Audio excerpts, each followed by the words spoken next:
In this video, I'll be showing you the trades to take, what to do in the market dump. We saw the trades, everything happening yesterday in the charts, and how we dumped, and how literally my video yesterday predicted and said we had a resistance at 108,000 levels. Smash that like button if you are actually following and listening to what I had in store and the levels I had highlighted yesterday in yesterday's video.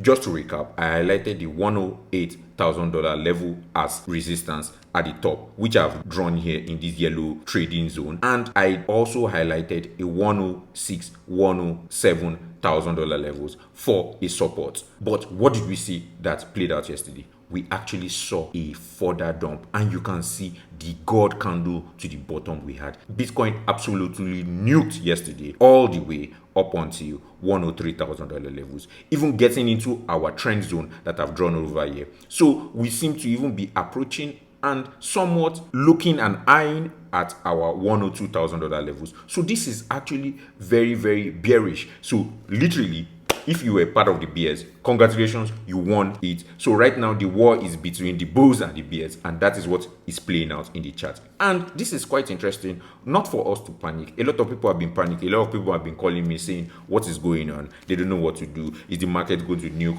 all the way to 50,000? And I'm like, relax, guys. No, that is not going to happen. Although we have our bound zones in 3 different zones that I've indicated here. And as you can see, we have another bound zone around the $97,000 levels. And we have a further bound zone of around 88,000 levels. So all these levels definitely, once, if ever, the price is go to these levels, we should be seeing momentarily bounces and play out in these areas. And this is what we are seeing. Literally, let's just even recap to what we have been playing out since May this year. And we have been going upwards. And what did we happen? We got to this high of $111,000 and we nuked down to 106. Then we bounced again. We got a temporary high of around 110. And we bounced again down to 103. Then we further bounced down up to 100. Then we went again to 110. And we weren't able to go across this barrier. So some might even call this a double top. Then we got nuked again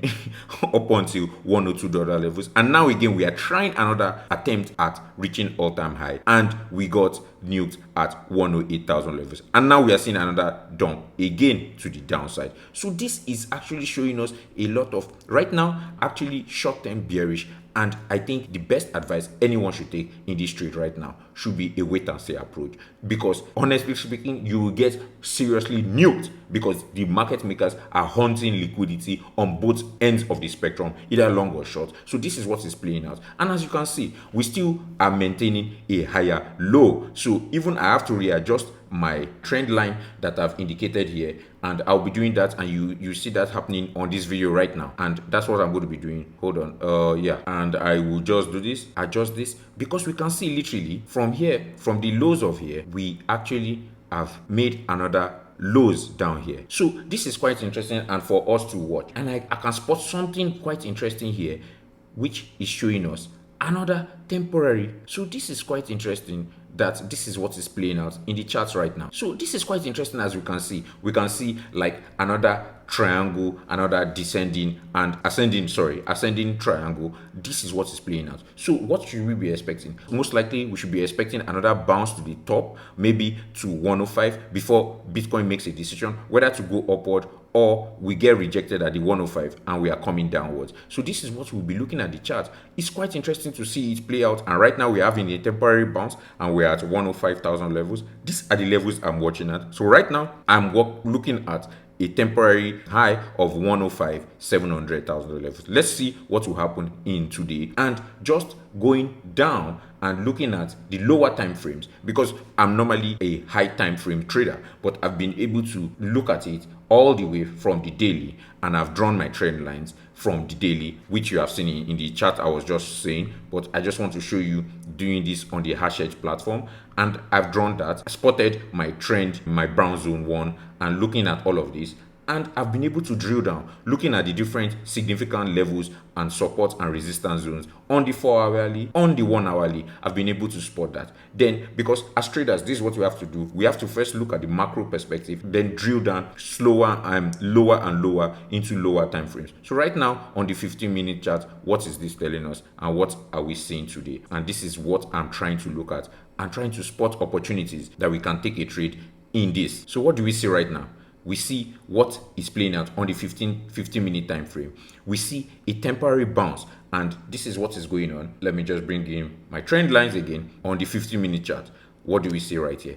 Another bullish upside that seems to be showing right now. So we should be looking at a temporary bounce to go back to the 105 $400,000 levels. So we should be expecting a pull up to these levels and a bounce on this. If we get rejected around these zones, then around the 105 $200,000 or 105 $400,000 levels, if we see a pullback and a rejection of that zone, then I know another pullback is in the cards for us, looking at it from on the Ethereum chart and on the 15-minute time frame. Looking at Ethereum, what is this also telling us?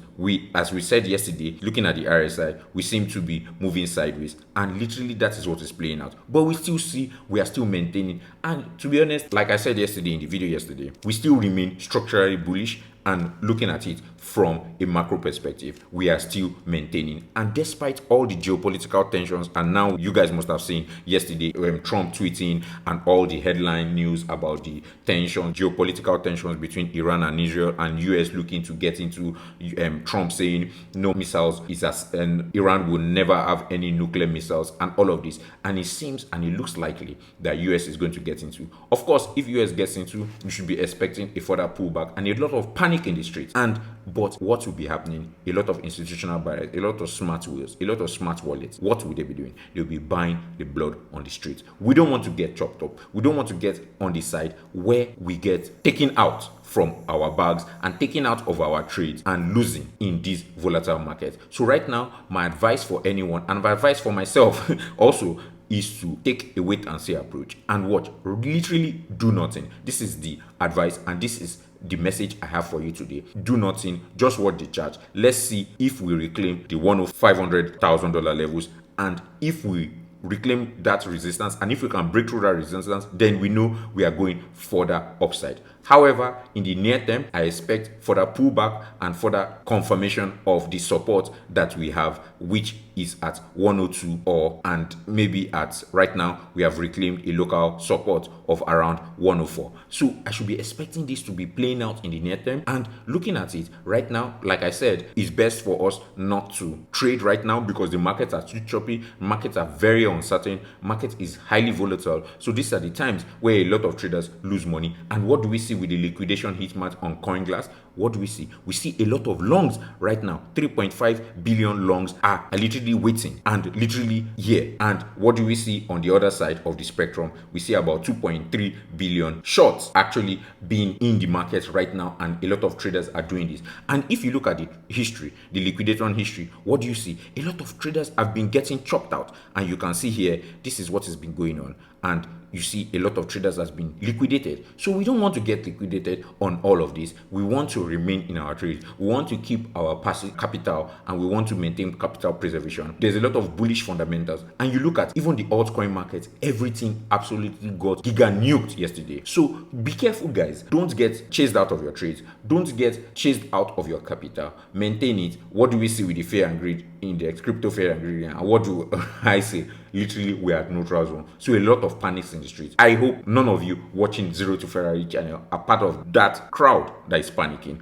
because we know why we're here. We know what we are doing. We don't want to be gambling and just taking trades based on guessing game. We want to be like snipers, because this is a war. This is a war between bulls and bears, and a war also outside there in geopolitics, but a war between bulls and bears. So we want to see whether the bulls will step up, whether they'll be able to push this price past $105,000, $106,000 levels and reclaim that resistance and turn it into support. Then we know that the bulls have won, and the bulls have to continue to push. Ultimately, what we have to see is to push past the $107,000 levels and reclaim that as support, and that will immediately reverse our strategy and make us know that we are going back up. And what did we see even with gold? Looking at it, what did gold do? Gold was spend the day holding up and consolidating, even despite all this Bitcoin dump. So now it's also interesting to see what gold is going to be doing. Despite, if gold breaks out, then that would be probably bearish for Bitcoin, and if gold breaks below, that would be bullish for Bitcoin. So this is all this, despite all the constant headlines,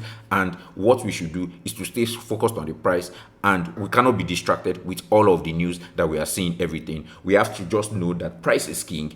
Everything else is complementary to this. Just to add one other thing and one other news that came out, which is bullish news for the crypto space overall. The Genius Act got passed by the Senate yesterday, and is going to the House for a second passing. So I expect the House to literally pass it faster, because we have seen a lot of bullish House representatives and a lot of them favoring this stablecoin act that is coming out in the US. So this is showing us that there's a lot of institutions, a lot of pro-government sentiment for crypto as a whole, especially in America, because America is the hegemon, and anything that happens there, pretty much governments follow each other and they continue this. On the macroeconomic front, we should be expecting Jerome Powell speaking today, telling us what interest rates is going to be about in the next quarter, in quarter 3, and also us understanding what QE is going to do. And again, let's not forget another point that it just popped in my head and I just remembered, is about this Iran and Israel war with the US trying to get inside. Let's be honest and let's be really frank about what all of that is all about. Because we are here and we are focused on price.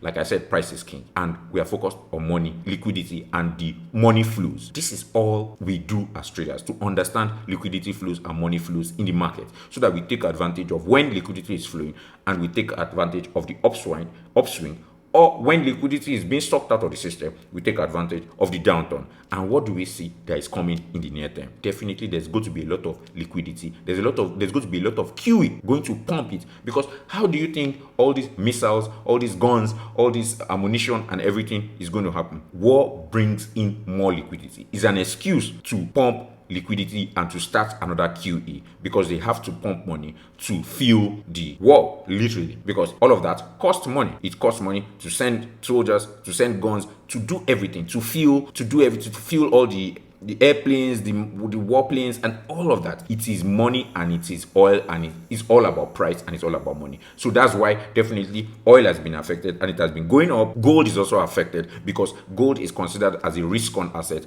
and you see a lot of liquidity and money flow chasing gold as a risk-off asset. So everybody is running into gold, but we know that Bitcoin is already turning and already being perceived slowly but surely into a risk-off asset. And that is what the chart is telling us. And we can literally see that it's been holding up very, very well, despite all this drama between the presidents, between countries, in interest rates, in everything happening, geopolitical, everything is going on. Bitcoin is holding very, very well, which makes us structurally bullish and makes us know that there's a lot of price movement that is still at the upside, that is yet to be seen in the near term. That is what is making us structurally bullish. Looking at the Ethereum, again, just to recap, we still remain at the $2,500 levels. We are looking for a higher low, a higher high around right now to be around $2,600 or $634,000 levels. So we'll be looking at that levels as a resistance for Ethereum. We look for a low around $2,500 levels as support in Ethereum. For Bitcoin, just to reiterate again, we are looking for a higher high of around $106,900 levels, and we look for a support of around $103,000 levels. This is the video I have for you today. I hope you are watching this video every day and to stay on top of the market and to spot all these zones and to take cognizance of these levels of support and resistance that I've said, and the ultimate advice that I have for you today. As traders, a lot of times it might seem boring. A lot of times it might seem like we are not doing anything, but we are doing a lot, because as snipers in this war between bulls and bear, we are patient and we are waiting for the time to pull our trigger, and that time will come very, very soon. I catch you in the next video. See you tomorrow. Peace.